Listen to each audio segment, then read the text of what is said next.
All right, guys, we're back. Guys and girls, we're back in another video. Today's video, we're going to be talking about what happens when you stop eating sugar. I went on this journey 2 times in the last, I would say, probably 4 years.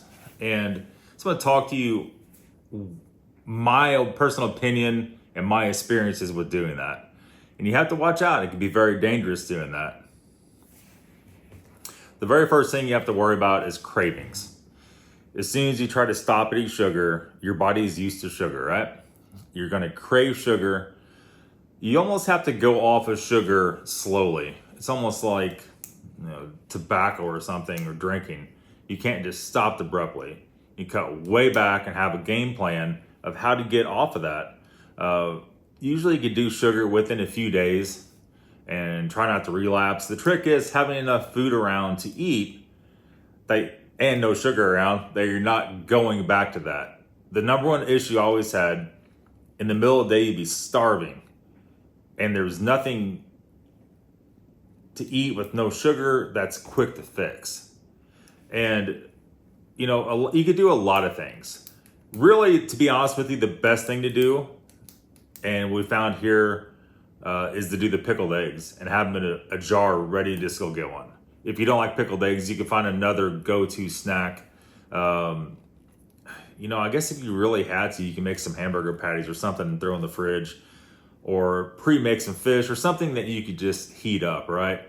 Now, 100% no sugar also means no bread, no carbs, no rice, no potatoes, and it gets to be difficult, really difficult. I went about 9 months with eating 0 sugar.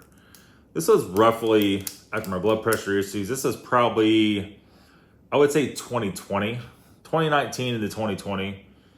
And I got to where I was totally fine on it. Leaving your house to eat anything is a problem, right?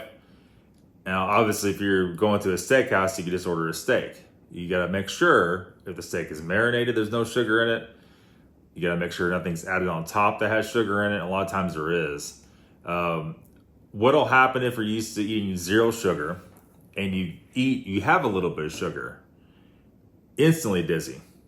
You feel like you've eaten or drinking a ton of caffeine, and then shortly after that, your stomach doesn't feel good. And mine was so sensitive, so bad, that I just had to be ultra aware of what I was doing until I finally decided that maybe 100% no sugar was not a good idea. And maybe 90% no sugar was a good idea. So we did that. Let me see, that was into 2021. I was doing that. I lost quite a bit of weight. My blood pressure had not changed at all. It had made no relevant difference on that at all. And that's not saying that that's not going to work for your blood pressure, but for me, it didn't. Everybody has a different situation. Eating 90% no sugar, you can still eat things like salad dressing or barbecue sauce, basically no desserts at all, next to no bread. I went with no bread for I don't even know how long. And, the other issue is, the benefit of that is you have no bloating, no gas, you don't feel overly full and just kind of blah. And I found, in my opinion, 90% no sugar is kind of the happy medium. Like I said, still no bread or rice, no potatoes, none of that stuff. That's all starches that turn to sugar in your body. No honey. I later on eventually started introducing a little bit of honey. There's a lot of mixed reviews on honey, on the sugar involved in honey. If I needed sugar, I'd never add white sugar or anything, always a little drizzle of honey or something like that. Brown sugar is not a savior for you. Brown sugar is only white sugar mixed with molasses. I don't know if you knew that or not, but that's what that is. That's not a savior by any stretch of the imagination. That's only for a little bit different flavor when you're cooking, when you're baking, and things like that. The other issue I had with eating no sugar, so you no bread, no carbs, no sugar, that all goes together. When you had to go to the restroom, you had to go that minute. And there was no bread to slow things down. So you had to be very cautious what you did. Not like you're gonna crap your pants or something. It's just you had to be very careful what you're doing, where you're at, and all that. And usually still only go once a day. It's just when that time came, you better be aware. If you're traveling a lot, be aware of that. Also, that goes along with being hungry all at one time. Like you'd be fine, and all of a sudden, bam, starving. And you had to eat something right there. You had no sugar or nothing to keep your body going. You needed to eat right that minute. And you see a lot of guys doing Atkins or carnivore, and they're going to McDonald's and ordering. I had a buddy did this a lot. He would order just the patties of the hamburgers with no bun, and spend $30 or something like that, just ordering a stack of patties. He was on Atkins, so he'd also have mayonnaise on it. It was disgusting. And you eat a stack of McDonald's hamburger patties only with all those fake meats and soy in it and all that garbage. Probably still had sugar in it to some degree. But man, your stomach could be wretched after that. I tell you that much. No eating out. It was pretty much impossible to not eat out on no sugar. You couldn't hardly do it. As I said, salad dressing, barbecue sauce, anything is sending you to a tailspin. I did notice a lot of dizzy spells. If you got just a little touch of sugar, it would kind of throw you out of whack. Definitely difficult to do. Was I stronger physically? No sugar? No, I wasn't. Not by a long stretch. You felt better most of the time. I personally do not recommend zero sugar. I recommend even 80% no sugar, or 90. Once you go past that threshold, that's an ugly situation. It took me a long time to get away from that too. Let me see here. Your skin clears up. You have acne, any kind of, I don't know, rashes, anything like that. That'll all clear up immediately. You look better doing that. You're eating a lot of meat. Therefore, your hair will get oily faster, like things like that. There was a lot of benefits, a lot of negatives to it. Artificial sweeteners. A lot of people think, okay, you see this all the time. I could go drink Diet Coke. There's no actual sugar in it. So Diet Coke has aspartame in it. Aspartame is a brutal, brutal additive. They're actually trying to outlaw it in the United States as we speak. Other countries already outlawed it. Every piece of gum you chew has aspartame in it. A lot of those fizzy waters you get have aspartame. I first had an encounter with aspartame, it's probably been 10 years ago. I was drinking this fizzy water from Walmart. I don't remember what Minute Maid or somebody made a clear bottle of fizzy water. And there was no sugar in it. And I was trying to lose weight at that time. I was drinking that stuff. I could not sleep no matter what. I could not sleep to save my life.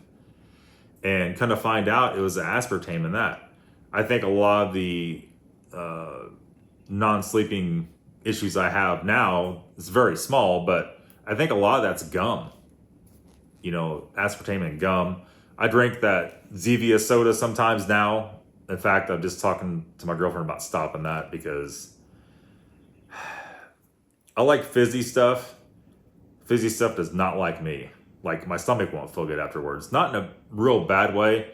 You just feel kind of bloated. You guys know how it is. You drink a soda, you're just like, wish I wouldn't have drank that. I'm better off with some water or something not carbonated. But Zevia is a lot better than regular soda, a lot better than diet soda. Regular soda, just like a regular Coke, has like 57 grams of sugar in it. That's literally sugar slurry you're drinking, like sugar syrup. It's like thick. If you go to like a stevia soda and then you take a drink of regular non-diet soda, it's like thick, it's hard to swallow. It's bizarre. It's bizarre people drink that by the large amounts these days. Like that'll kill you. No question. If you have no diabetes and you're drinking regular sodas all the time, Mountain Dew and stuff, you're gonna have diabetes more than likely. Be very cautious of any kind of soda. Like I said, I just need to jump off the bandwagon. I'm drinking 1 or 2 of those a day. I could tell since getting on blood pressure medicine, stevia makes my makes me a little bit off balance after I drink one of those. Or before it didn't. You know, it's just you're eating or drinking the same thing before on blood pressure meds, and now you're off, and things affect your body differently. They really do. So anyhow, a lot of you are asking, how's my blood pressure right now? It's staying like 135 over 89, 91 on the bottom. Also, a lot of you are asking, how many fish oils am I taking a day? I take 3 in the morning at breakfast time and 3 in the evening. What I have noticed, and we have some videos coming up here on the quality of the fish oil, where to get it to lower your blood pressure. I'll put a link in the description. I have a basic fish oil in the description on Amazon. It's obviously more expensive on Amazon than if you go to Walmart and buy it. If you can't get out of your house to go buy it or whatever, or you don't have time, go to the link in the description, buy the fish oil. If you have high blood pressure, it'll fix it, I promise. I started off with 3 to 4 milligrams a day, did pretty good. I cranked it up now to 6,000 a day, 3,000 in the morning, 3,000 in the evening. That seems to be the happy medium.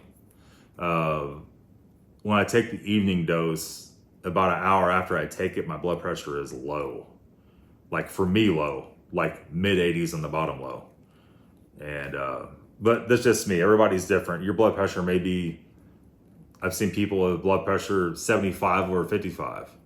Is that good? No, probably not. So anyhow, that's pretty much it for today's video. I wrote a list. I'm being a grown up here. We're writing a list and going down the checklist of the videos. I find that way I'm not just going off topic, talking about random stuff, doing random things.